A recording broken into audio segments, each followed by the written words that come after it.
If you enjoy this podcast, show us some love and take a couple minutes to leave a 5-star review.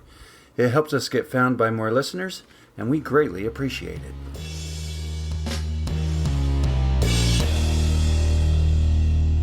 Aphantasia is a condition characterized by an inability to visualize mental images in one's mind.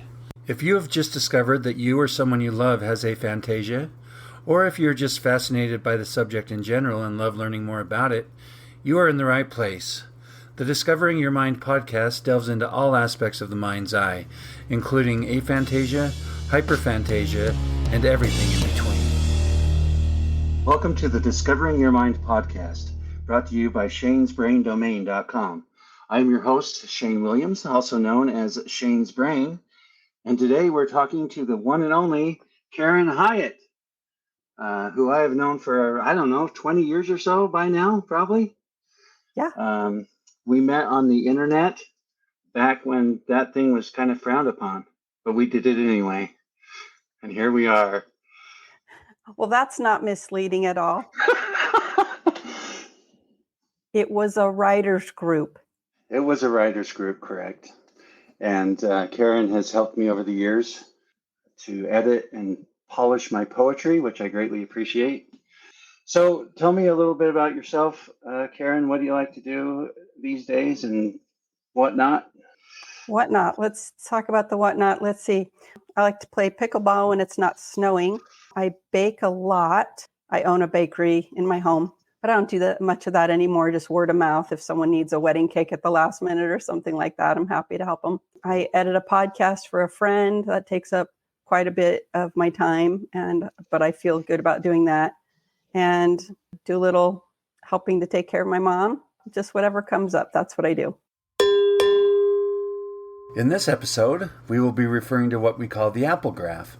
If you would like to view the apple graph to play along and better understand what we're talking about, you can find it on shanesbraindomain.com in the Aphantasia and Beyond section.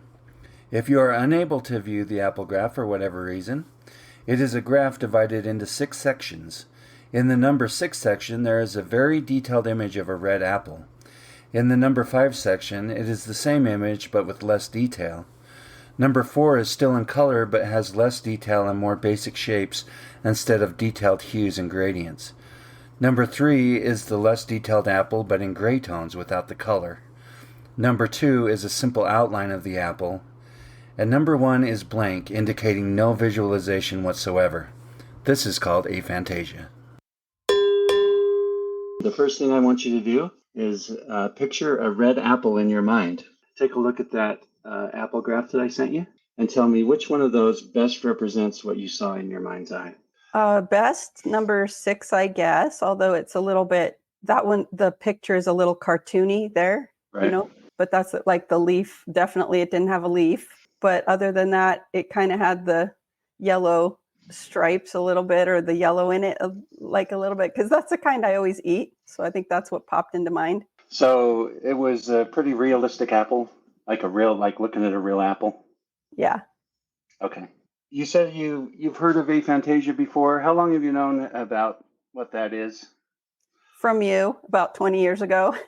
Okay. Yeah, I do remember writing about it on that website when I first discovered it for myself. That was so funny. It came up and you were like, yeah, I can't picture stuff. And everybody's like, what do you mean you can't picture stuff? Like, you picture stuff. And you're like, I can't picture stuff. It's like, okay. Right. So that caused quite a stir. That was pretty fun. All right. So the next thing I want you to do is picture a horse in your mind. Okay. Is it like looking at a picture or more of just a thought or something else? It's a little like a picture. It's not super. I mean, he's a brown horse. He's a dark brown horse that I happen to picture. And there's a little bit of some sort of building behind him, I guess, some house or something behind him, and some, like, what would you call it? Like hay or dirt colored ground around him, but it's not very detailed. The background isn't very detailed, or the horse isn't very detailed? The background's definitely not very detailed. And the horse, I don't know, his shiny coat, I can see that, but I didn't necessarily picture, like if you say picture a horse's face, then I would see his eyes and maybe a star on his nose or whatever, a white thing on his nose maybe. But but just picture a horse was kind of just a side vision of a horse. Okay. That's so funny. I've never talked about this before. No one's pinned it down before. Right. And it's going to get cooler. Everybody really enjoys this because it's like, I've never thought about this before. And that's why I call it discovering your mind, because you're going to learn cool. all sorts of stuff about how your mind works that you never really thought about before. There was one time in, I guess that had to be college. That had to be up at Rick's college. And the teacher told us, he was explaining something, not about this particularly, but he said, try to picture 10 objects in your mind, right? So I pictured like a baseball and then a bat and then a glove and then like a cat. And like I was just trying to start picturing the things in my mind. And then someone said something and he goes, oh, no, not different things, just like dots or something. And I was like, oh, dots. Okay. And there they were, and so it was funny, like, definitely I can picture stuff in my mind, because he was like, yeah, no, don't try to picture different things. And I was like, oh, I already was. So, yeah. All right. So still with the horse in your mind, is the image more clear with your eyes closed or your eyes open? Open. Everybody always goes, close your eyes and imagine. And I'm like, that's hard for me. That's harder for me. Yeah, so exactly. That's exactly why I didn't tell you to close your eyes. Oh, cool. Because everybody does it different. Some people that are very visual just can't do it with their eyes closed, and vice versa. Interesting. So you'd say it's pretty tough with your eyes closed. Yeah, it's harder. Like I see him, but it's dark behind him. Okay. So, yeah. So the background goes away? Yeah.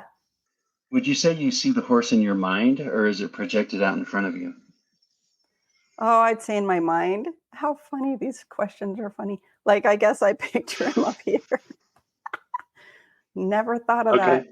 But yeah, he seems to, like, I noticed that when you ask me questions about him, I notice I look up, which is insane, but sure. Is the image solid or transparent? Oh, solid. The whole picture? Huh. I would say solid. I guess. Okay. Like I say, the background's kind of like not too defined. But it's not like you can see through it or anything. I guess not. No. Okay. Would you say the colors are vibrant or more muted? Oh, well, it was a horse, so he was brown. What about the apple? Yeah, I guess the apple was kind of on a darker background. The apple itself was normal. And, oh, you know why it's on a darker background? Because my kitchen's dark. I just realized when I pictured the apple, it was kind of on my counter in the kitchen. Okay. And it's a dark countertop. There you go. Is the image 2D or 3D? 3D. Was the image still or was there movement? It was still in both cases. Can you make it move? Can you make the horse run around if you want? Sure, yeah. Okay. He's running now. Cool. That was one of the things early on that I asked people, because it blew my mind already that they could picture things. And then I was like, well, can you make it run? Yeah, it's running. I'm like, oh my goodness. It's crazy. You already kind of talked about this. Is the horse isolated or is there a background? Yeah, a bit of a background, yeah. He's definitely on a farm or, in a corral or something in front of someone's house. Okay, I know why it's in front of somebody's house. I could tell you why. Okay, I love Nate. Why. I love Nate Bargatze. Do you know Nate? Okay. Yes. Yeah. Yes. Adore. And he has a bit about driving past a house and seeing a dead horse. A dead horse. Yeah, I've heard the bit. So I think that's why when you're like, picture a horse, because I just listened to that for the 5th time, the other day. So when you say picture a horse, I think I was picturing Nate's horse. Can you put a birthday hat on the horse? Yeah, it doesn't fit him very good, but yeah. Okay. It's like over one of his ears, and somehow right. I've gotten the string under his chin. He doesn't like it. Right. Yeah, I love that, because I always get something. It's a weird question, I know, but I always get these little details that I like to hear. One time I was talking to my dad, and back then I was asking about a sheep rather than a horse. But I asked him, and I said, can you put a birthday hat on the sheep? And he said no, which shocked me because he's visualizing everything else. Why can't he do that, right? I said, so why not? He said, because of the ears. It won't go on because of the ears. I go, oh. All right. If the horse made a sound, could you hear it in your mind? Yes. Yeah, for sure. Okay. Okay. All right. Next, we're going to move on to sequence visualization. So now I want you to picture a cup on a table that you accidentally knock over. Okay. All right. What type of cup was it? A styrofoam cup. I hate those. Okay. Like a white styrofoam cup? That's the one. What type of table or surface was it on? It was right here where I'm sitting. Well, on my Okay. table that I'm sitting at. And how did the cup get knocked over? The back of my hand. And when the cup got knocked over, did anything spill out of it? No, it was empty. I didn't want to clean up anything. Are you kidding me? So did this sequence appear as a video in your mind or something else? What was it like? Yeah, video. That's about right. I saw Okay. my hand come out, with what I'm wearing. Like my arms are folded, but I saw my hand come out and hit the empty styrofoam cup off the table. And did this mental image have sound? Did you hear it in your mind? I don't think so. I could, like styrofoam has a distinctive, sound to it, but no, I don't think that was in there because you didn't ask. Right. And that's really the point of this type of question, is to see what details the mind is going to fill in that I didn't give. Right? I didn't tell you what kind of cup. I didn't tell you what kind of table. I didn't tell you to hear it or if something was in it or any of those details. The mind just fills those in. Well, mine doesn't, but yours does.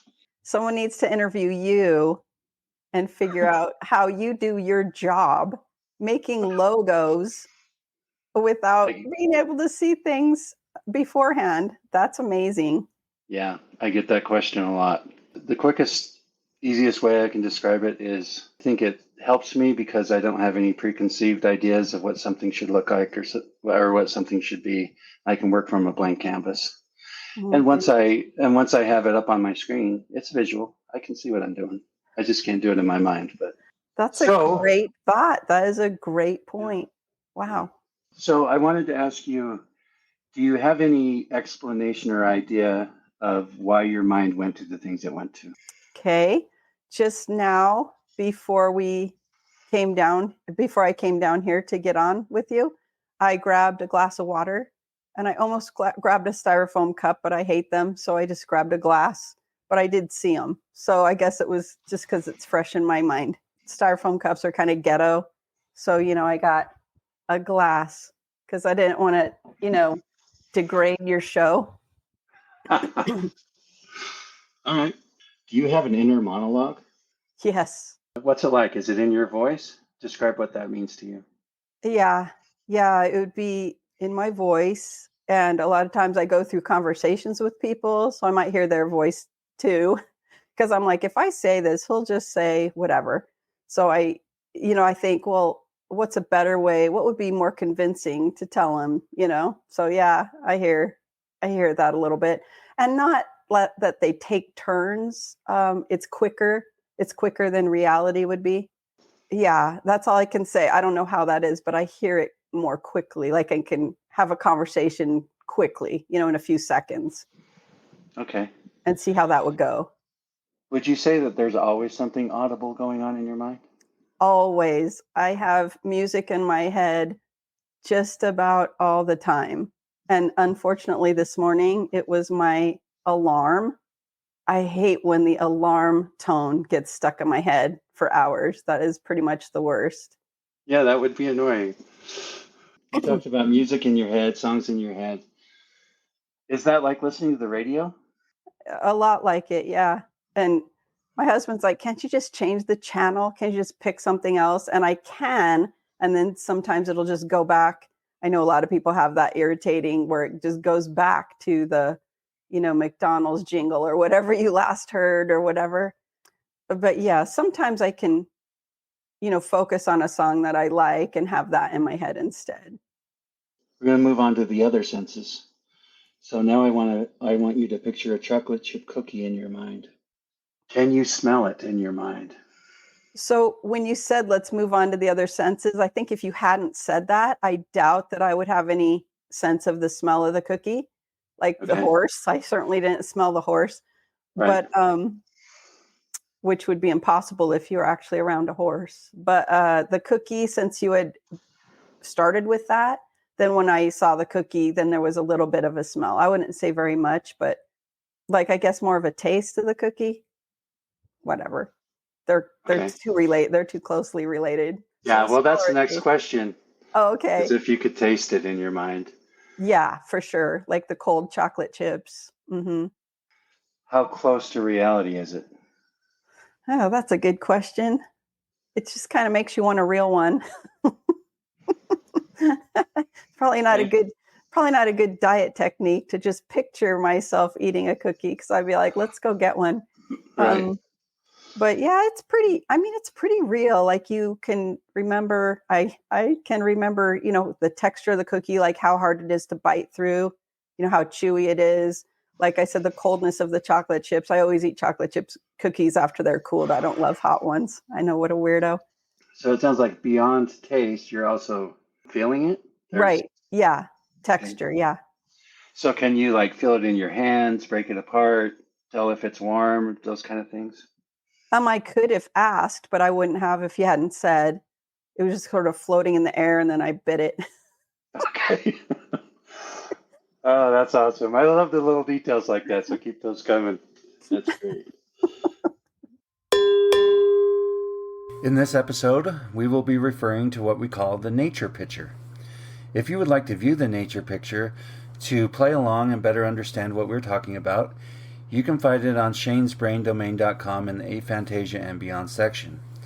If you are unable to take a look at the nature picture, it is a picture of a grove of tall trees with the sun shining brightly through the trees. There is a blue camping chair next to a peaceful flowing river with a campfire nearby. All right, now I want you to take a look at that nature picture that I sent you. All right. Can you put yourself in that picture? Yeah, I could picture myself sitting over there in the chair or whatever.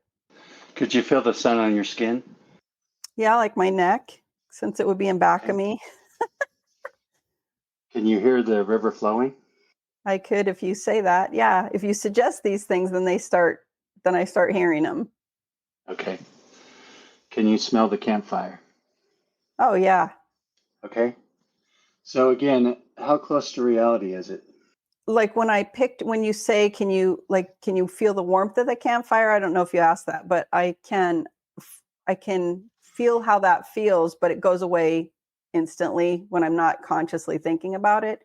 So like I Okay. don't feel warm just because I've thought about being by the campfire. I'm still cold. It's in my basement. My basement's cold.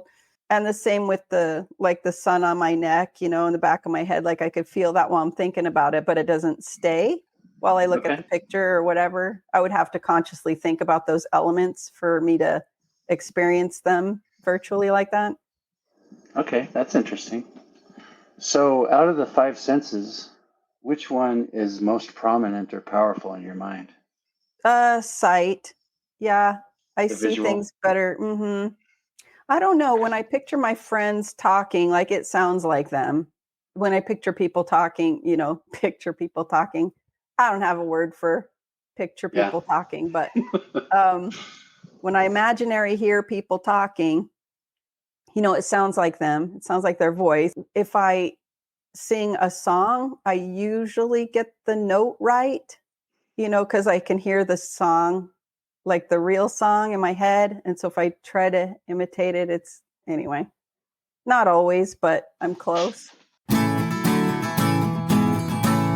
It's time for Youphantasia, the part of the show that lets you chime in and share your thoughts, insights, and experiences. Today we have Robbie Joosten chiming in. Today's question is, can you taste things in your mind? Let's say there's this restaurant and they make a steak a certain way. I know I really like it, but I'm always kind of taken back by what it tastes like when I taste it, because I don't remember the taste so much. It's almost a surprise when I taste it. I remember that I like it and I want it, but when I taste it, this particular thing's got a unique flavor. It will be almost a surprise, like tasting it for the first time. If you would like to participate and hear yourself featured on the podcast, go to shanesbraindomain.com and click on the Youphantasia section.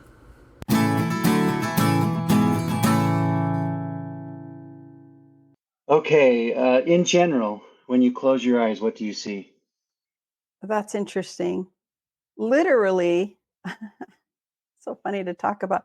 Literally, when I close my eyes, there are bright, how do you describe bright images that slowly condense down over and over and over.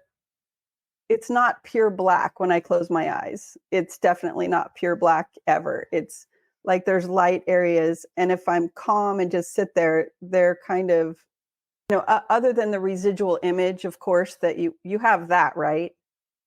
When you look at something and then you close your eye, like if you're looking at a white screen with a dark person talking and then you close your eyes, do you see the reverse of that when you close your eyes?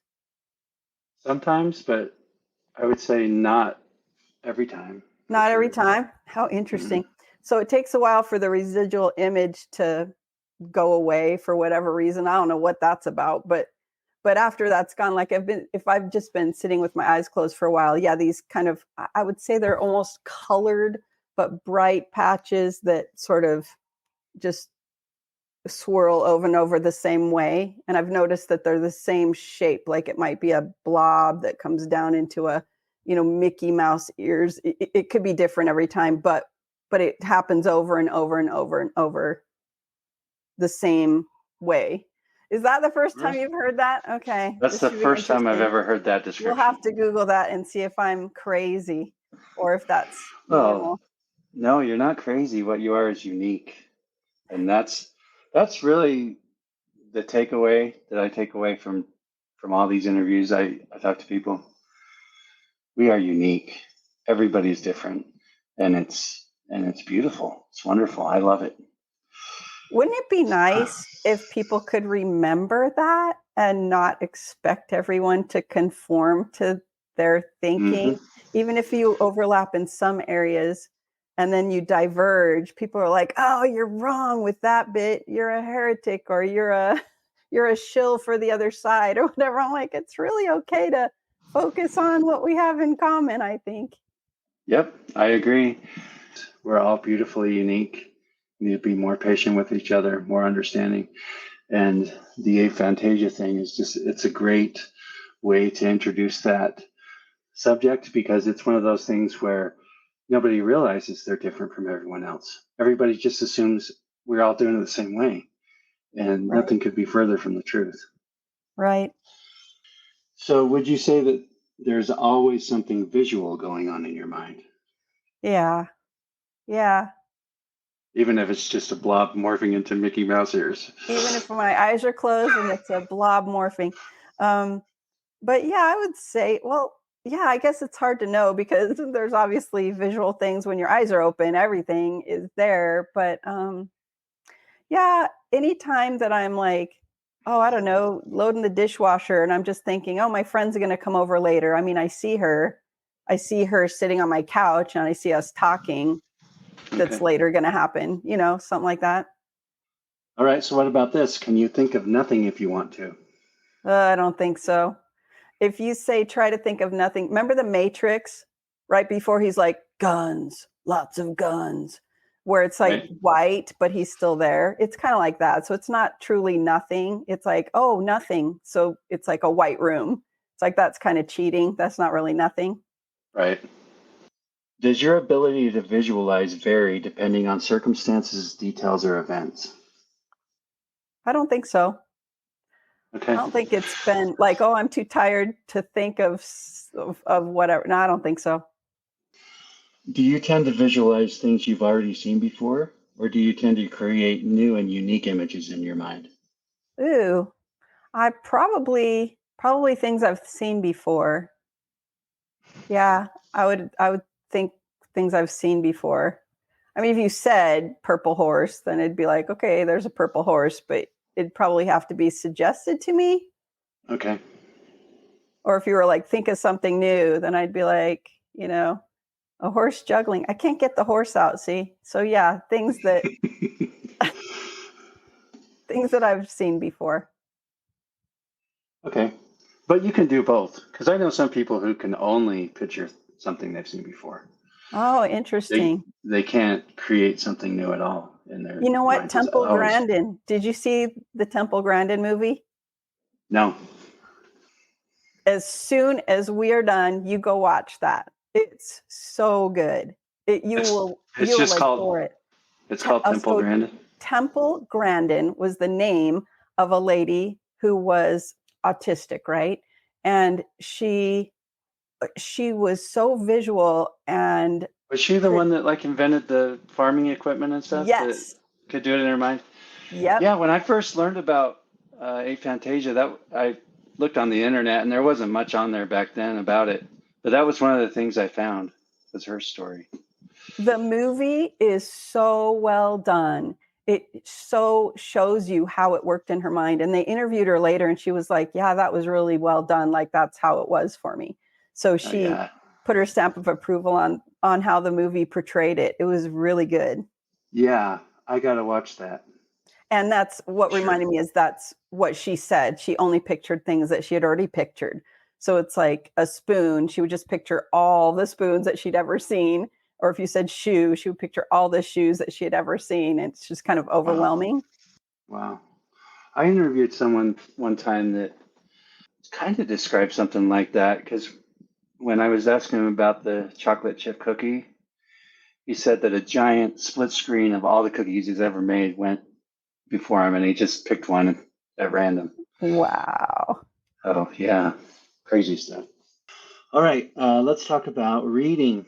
When you read a novel, is it like a movie in your mind or something else? Absolutely like a movie.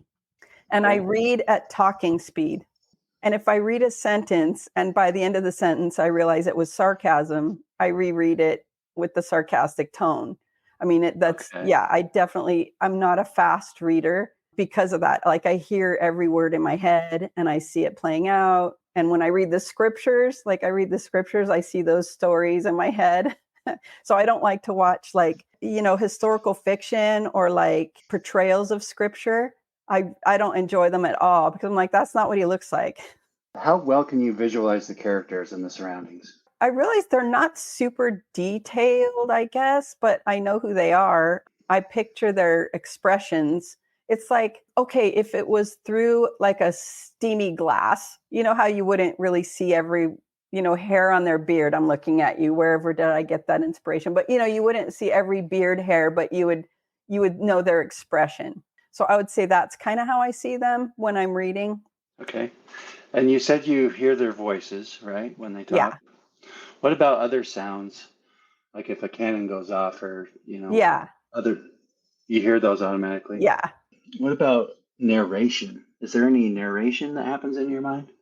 Yeah. And I think that would be impossible to describe what I see, like a guy up in the corner or a woman, whatever. But like when I read Jane Austen, she's just somewhere in the periphery, I guess.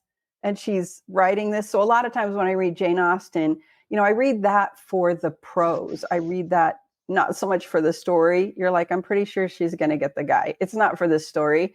It's more like for the beautiful words.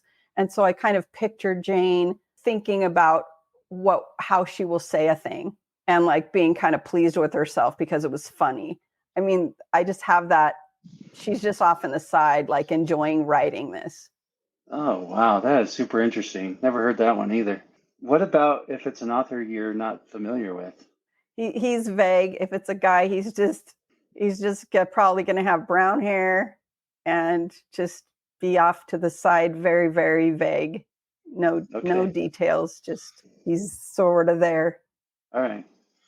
So but the authors are there. Especially if they've written in the way that takes me out of the story. So like, oh, that character wouldn't do that, or you're just throwing that in to be political, or that's a woke thing, or like you described too much. Like we as the readers, we understand already. You didn't have to add, he said sarcastically. Like it was obvious from the words that he was sarcastic, so you didn't have to add that in. If there's any of those in there, then yeah, I picture the author. And what, you tell him off or what? like you argue with him? Like you don't have to do that. No, just kind of like I picture him. He's not doing a good job. I don't know. He's just writing and I don't know. That's a good question. I just do you hear them at all? Do you hear them speaking the words of the book? No. I just picture him being like, oh, I better put this in, like, you dope. Oh, you didn't need to do that. It would have been so much better if you had left this out, or I don't have the conversations. This is a split second, this is just a split second thought, but it just sort of takes me out of the book for a moment. So I guess what I'm trying to nail down is you hear the characters' voices, you see the characters, but do you hear anyone actually reading the book? Like, do you hear your voice or someone else's voice actually saying, "Oh, the cow walked across the street"? You know what I mean? How do the words manifest? Yes. Yeah, definitely. For sure. I hear every word that I read. I hear it in my head. Audibly or more? As much as you, well, I'm all, when you hear someone in your head, it's practically audible. It's audible in my head. I mean, my ears don't have the sensation of hearing it. It's just like imagining hearing them. Wow, this must be so weird for you to like try to wrap your head around. I think it's usually in my own voice, the narration, even though I have an image of an author, I think the words are in my own voice. Okay. Unless it's someone speaking, Right, then it goes to the character's voice. Yeah. Or whatever. Yeah, okay. What about audiobooks? Do you like audiobooks? No. Now that you mention it, that's so weird. My husband always listens to them, and when we get in the car, it starts playing automatically. And every time I'm like, eh. And I didn't really realize that till this second. Right. I always thought it was because, it just irritates me that his car automatically starts playing it without him asking it to. Just everything like that irritates me in life. I don't like this, like, I'll take care of you because I'm a total electronic thing that knows better. So you can see I have irritations. Bugs me too. Yeah. So I thought it was I would have thought it was just because of that. But now that you mention it, I don't really. And the reason is because they almost always have a voice that's not what I'm picturing. But if it's a new book, I mean, I've listened to audiobooks I listened to an audiobook on chocolate. Like, it was so good. It was just like a chocolate documentary, but audiobook. Mm-hmm. It was so cool. And he was describing how the chocolate touches your tongue and it's cold to your tongue and he explained why that is, why you have a sensation of cold and stuff. And so that was super fascinating. I loved it. The guy had kind of a mild British accent, so it was super pleasant to listen to. So it sounds like that was nonfiction, right? Right. Do you think that makes a difference? I do. Like, now that you've mentioned it, absolutely. I have listened to several audiobooks that were, nonfiction. Exactly. But when it's fiction, I think I've heard some fiction that I was okay with, but yeah, especially if it's a book I've read before, that's really hard. So I'm like, that's not what she sounds like. What about the experience itself, the visualization, the hearing the characters, all that? Does that change when you're listening to an audiobook versus when you're reading a book? Yep, because I picture the person reading. So if someone's reading a book, I'm seeing the author, the reader. I'm seeing the reader and a little bit of what's going on, but it's mostly the reader. Oh my gosh, I never realized that. Yeah. This is so fun. That's super interesting. Fun. No wonder I don't love audiobooks. I don't want to look at a reader for 2 hours. Right. When you start to realize these things, you really do learn a lot about yourself. When I was first learning all this, I said that over and over again. Well, no wonder I sucked at school. No wonder I don't like reading. Like all these things, like, oh, now I get it. Things are pleasant in the little town of Quiet until Mel Beezer discovers he's allergic to his own sneezes. Blending wit and humor with lively imagery, The Endless Achoo is a delightfully clever tale, available on shanesbraindomain.com and Amazon. All right, let's move on to sleep and dreams. What do you do to fall asleep? I just lay there. Yeah, I just lay there, and then pretty soon I'm asleep. Okay, so visually it's not very hard for you. There's not a bunch of stuff distracting you so that it's hard. Yeah, I'd say it's actually easier for me to fall asleep if I'm thinking about something in particular, because before I know it, I'm out. Okay, it helps you fall asleep. Yeah, and if it's something troubling, that would usually keep someone up, I usually just don't worry about it. There's just I wanted to say I'm good at it, but it's not good. It's just me. I just don't worry about things. I can't do anything about it at 11 o'clock at night. So Right. unless I plan, that does bother me. If something's coming up the next day and I don't know how it's going to work, that does bother me. If I kind of think it through, like, well, here's the best I'll do. And then I think, oh, I better send myself a reminder for that. So I'll set my phone to give me a reminder, and then I can chill out. I just don't stay up worrying about stuff. So it's like, just figure it out and what's the best I can do tomorrow, and then I'm done. Okay, so just to help me try and understand, just based on the things you've told me, you said earlier when you have your eyes closed for a long time, you'll have the colors, the blobs morphing into things. Is that generally what's going on when you are trying to get to sleep? If something's bothering you? If I pay attention to it. So that's like that's real. That's actually, I don't know what does that, but I don't know if I've thought about it, like is it fluids swirling around on my eye, but I don't see how it would be the same every time. That doesn't make sense to me. So it's got to be neurological. I don't know, but whatever it is, I see that, and I'm not imagining it. So that's not usually what I don't usually focus on that, or I don't usually see those things unless I'm looking at them. I know that makes no sense because my eyes are closed, but I'm usually seeing the things in my head, the imaginary things in my head as I'm falling asleep. I'm picturing things or stuff like that. Okay. How vivid and detailed are your dreams? That varies greatly. Like sometimes I'll wake up and like, wow, that seems so real, and then sometimes it was just super vague, and, sometimes it's very real. Okay. Do you have any explanation of why it varies? I imagine it would have to do with like how tired I am. Like usually I stay up too late, and I feel like when I stay up super late, I don't dream right.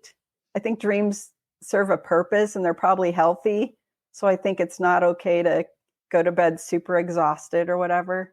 I don't know. I'm only guessing though. I don't know. You'll get all these comments like, she's insane. What I try to remind everybody is there are no wrong or right answers when it comes to this. How well do you remember your dreams?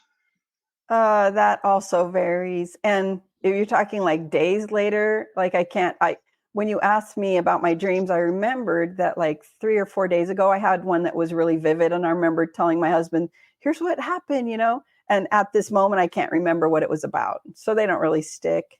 But sometimes when I wake up, I'm like, oh, here's what happened. But, they disappear pretty quick. Even while you're telling them, you're like, I don't know why I was there, but in the dream, I knew why I was there and stuff like that. Right. Yeah, mine are like that. They're very mysterious. In fact, only recently have I decided for sure that I can see images in my dreams. Okay, that's what it sounded like. That's cool. Yeah.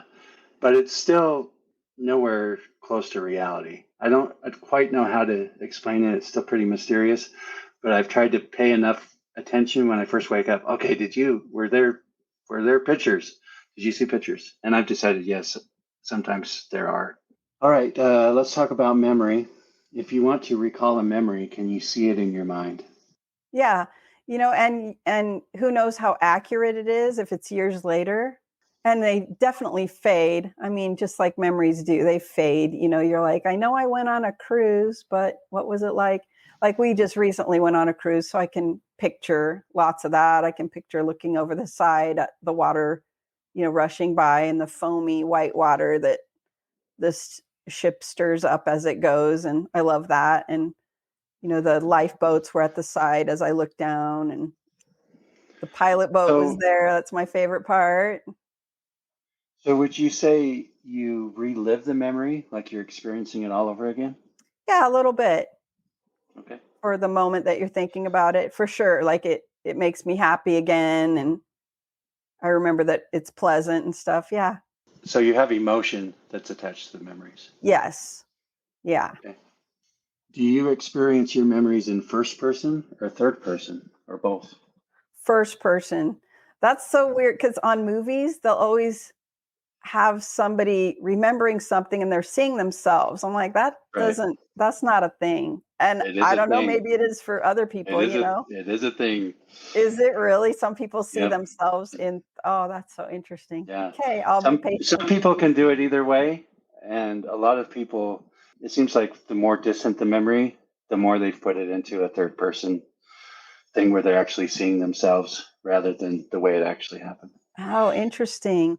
Okay, that is interesting because I know I played chess with my dad, and when I was little, like when I was 4, he started teaching me chess. And so when I can't say that I have a memory of that.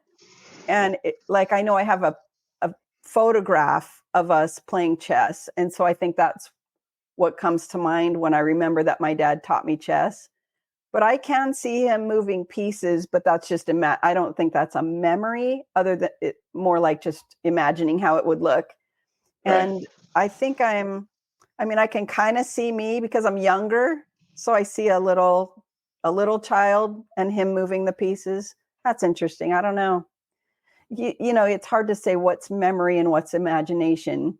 What are you remembering accurately, and what are you just filling in and imagining? So I don't know. Right. Okay. How would you describe how your mind stores information? Poorly. No, let me think. How does it store information? I think it would depend on the information, right?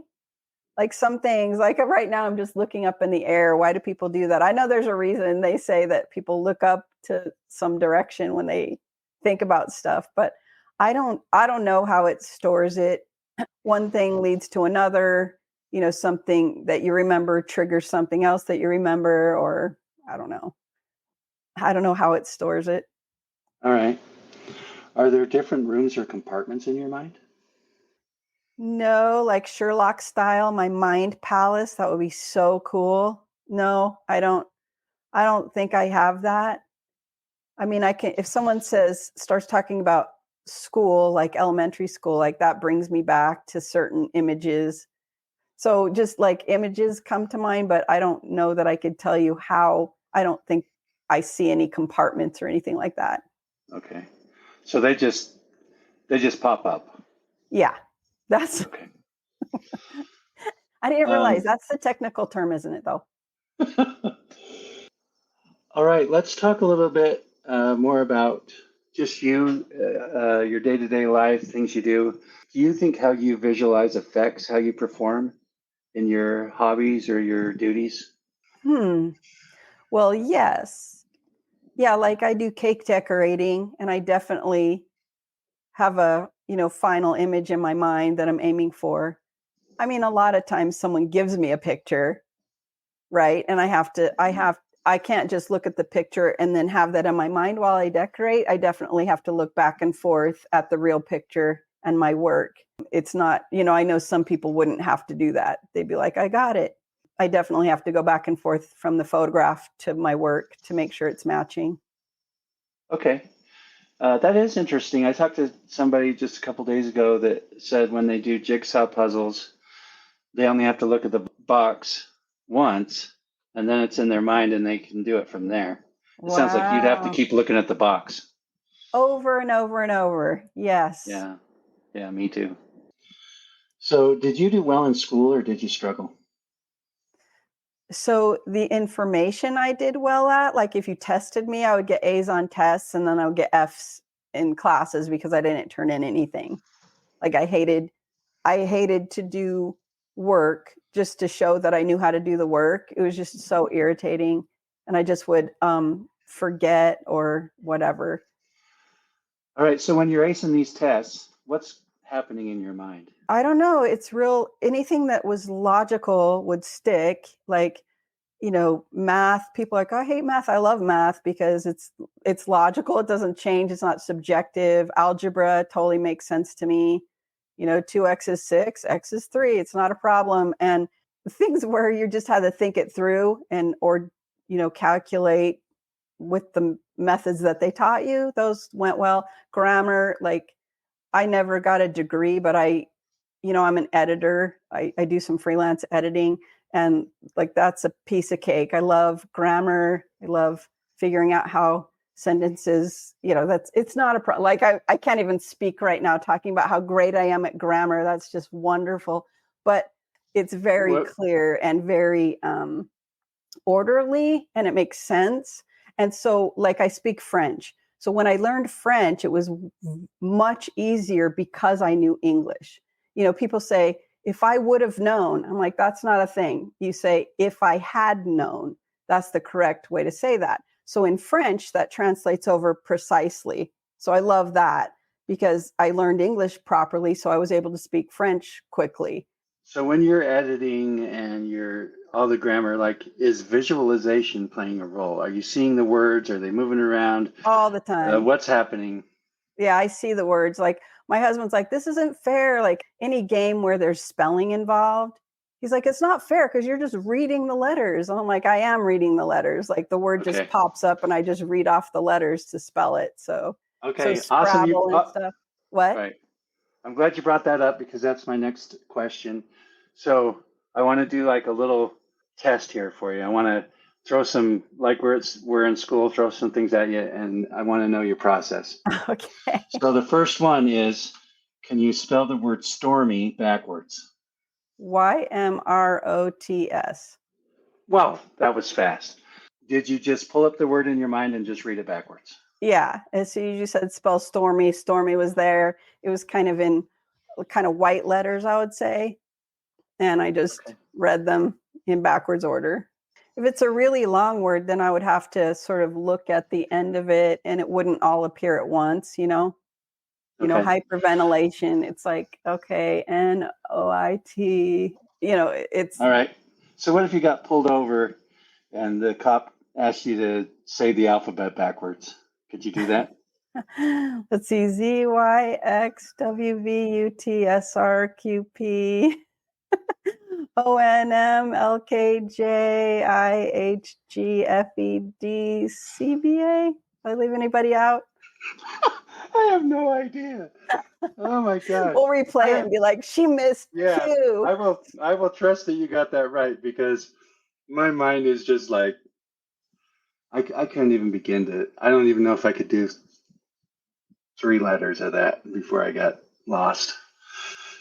You did that really good.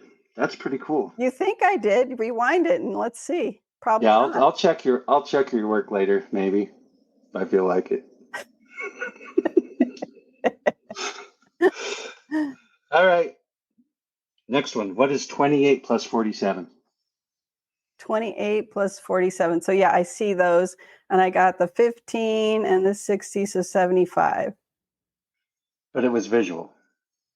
Yeah. Mm-hmm. I see the 8 and the 7, so they're off to the side as 15. And then the 2 and the 4 are the 60.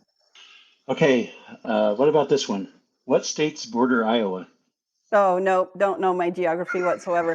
No, I just said to my husband, I'm like, that's so dumb because I have a good memory and I have no idea. I'm like, Colorado's east of us, right? I'm in Utah. Colorado's east of us, right? I mean, I don't even know for sure. I'm like, is it above? No, it's not above. It's Idaho.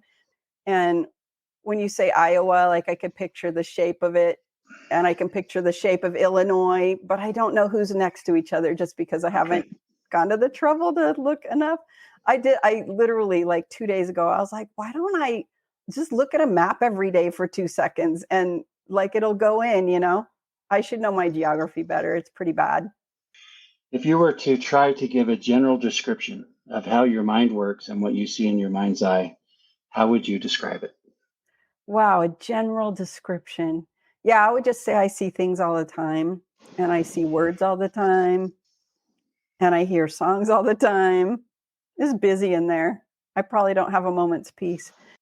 I would just say I see things all the time, and I'm constantly having conversations with people that, like, I wish I could talk to so and so, and and I picture a conversation between us. Like, I wish I could set that person straight on whatever, or I wonder if I talk to this person about such and such, how they'd react. And so I have these, but they're not slow like me describing it like that. Like, they happen fast. They happen much faster than reality. All right. Well, thank you. Well, thank you so much. It was super great. fun. Very enlightening.